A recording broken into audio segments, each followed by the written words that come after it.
Hey, welcome to ROOK. This is going to be a quick explainer video of what we do and how we do here at ROOK.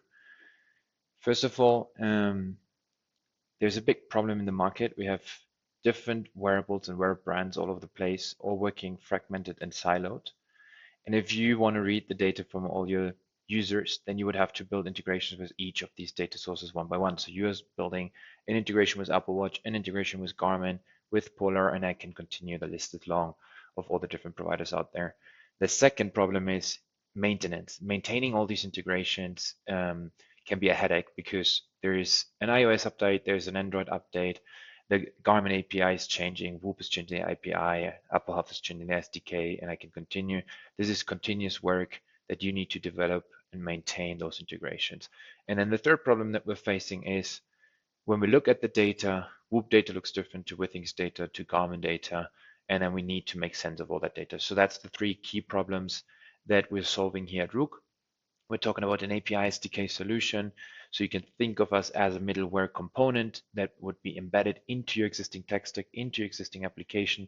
And then we empower you with the capability to read data from all these different wearables, from all your different users, and then provide that data to you in a cleaned up and normalized way so you can build great use cases around that data moving forward.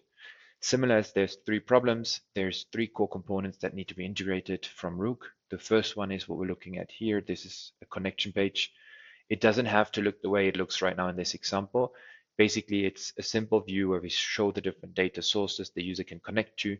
Normally, this would be somewhere surfaced in the onboarding process of your application. So when the user first signs up, you would show them this screen, and the user can then select what device to share their data from.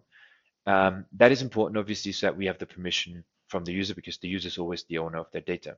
So in a practical way, this can look something like this. Me being an Aura user, I would be selecting now Aura as the data source. I log into my Aura account, and then Aura is asking me, are you willing to share your data with, in this example, it says Root Connect, but like there would be showing up your app name. And then I accept the terms and conditions and privacy policy. And now moving forward, this user has given us the permission to extract the data, and ROOK is holding integrations with all these different providers. So ROOK now goes out, and whenever there's new data available from one of your users in any of these data sources they gave us permission to, ROOK would extract that data. We would then harmonize, standardize, normalize, deduplicate and combine data sets, so the cleaning process, and normalize that data. So after these four stages are done, we then would be ready to provide that data back to you. This providing the data back to you is happening through a connection, and that's the second key component that needs to be integrated is in the backend. So we connect us in the backend. We would normally recommend that you use our webhooks. That's the most efficient and fastest way to sync the data. So that would mean whenever ROOK has new data from one of your users and has processed that data, we would notify you and we would send you all the data over. Alternatively, there is the opportunity as well that you can pull the information via our API, but that would mean you have to continuously ask for information while the webhook, obviously, we would notify you whenever there is new data available. Now, with those two components, already most of the data sources that ROOK has to offer are available. There's just two data sources that are a little bit particular, which is Health Connect on the Android side and Apple Health on the iOS side. Those, we call them health kits or health aggregator applications that sit natively on the phone. You're probably familiar with them. Apple Health application sitting on the iOS phones, and then Health Connect, previously Google Fit, is sitting on the Android phones. And they already do some work of aggregating data. If we want to also use those two data sources and extract data from there, which are great data sources as they collect a lot of data from different fitness and wellness apps, they also already measure step count and other metrics that can be measured directly with the phone, not even only with the wearable. Then for those, we would also have to integrate a third component here, which is an SDK. We have those ready in native, Flutter, Capacitor, and React Native. So with these three components integrated, quick recap here. First one, this type of connection page where the end user gives permission. Second, we have the webhook, the backend connection, so we can provide you all the cleaned up data. And for those two data sources that are slightly particular, Apple Health and Health Connect, we need that SDK. With those three components integrated, now we have access to all these different brands and many different wearables within each of these brands. I can share here a quick list of the wearable device list. So these are more than 300 different devices that are compatible. In this little metrics here, we see what data comes through from each of these models, which is helpful when you plan different use cases. So now we have access to all these different brands, and your users can connect any of those devices to your application and sync their data. The data that we send comes in, as we said before, standardized, harmonized, and normalized format.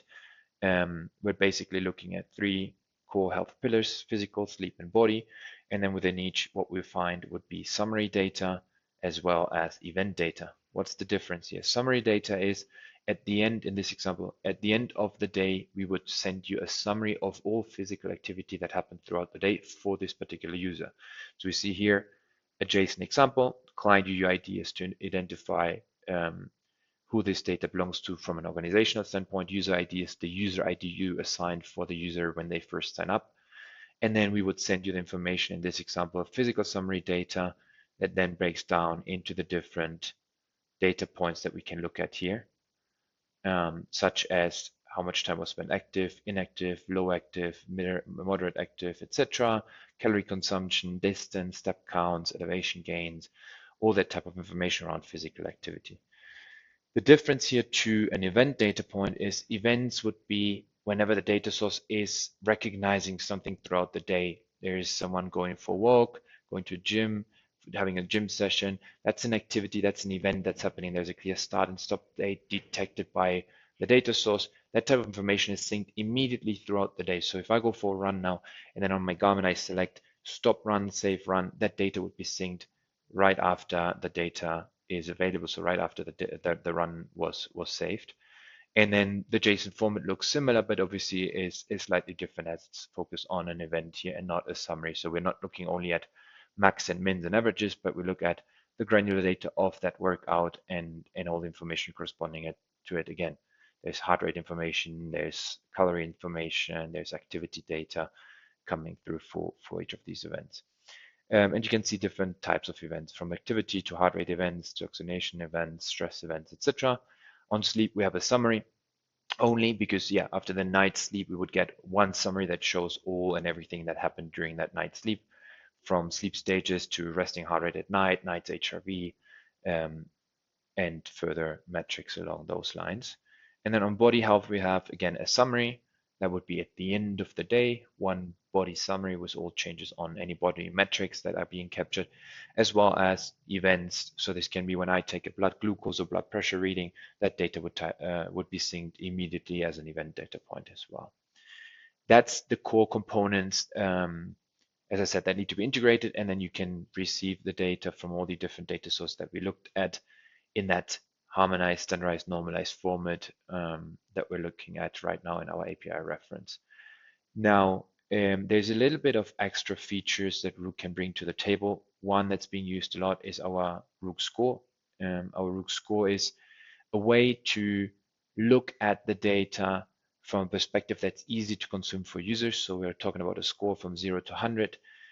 We're very familiar with these types of scores from Aura, from Whoop, Apple. The problem is that all these different brands have their own scoring mechanism, and we can't compare the readiness score from Aura to the recovery score from Whoop to the body battery score from Garmin. So there's a need for a unified scoring system, and that's exactly what we've done here. So we've created a scoring system 0 to 100 that creates different scores, from activity scores to readiness scores to sleep quantity and quality scores. And we can then combine those to a global score and average this out, or even weight this in different ways based on the use case and what we're solving for. But this is now a scoring system that allows us to compare the readiness score from an Aura user to a Whoop user, because we're using the same underlying values that then score the user on a 0 to 100 on that particular data point or on that particular aspect we're looking at. So yeah, the Rook score is being used quite a lot. And then there's one more feature for those who don't have an own mobile app and can't integrate an SDK for the access to Health Connect on Apple Health. We also have an extraction app.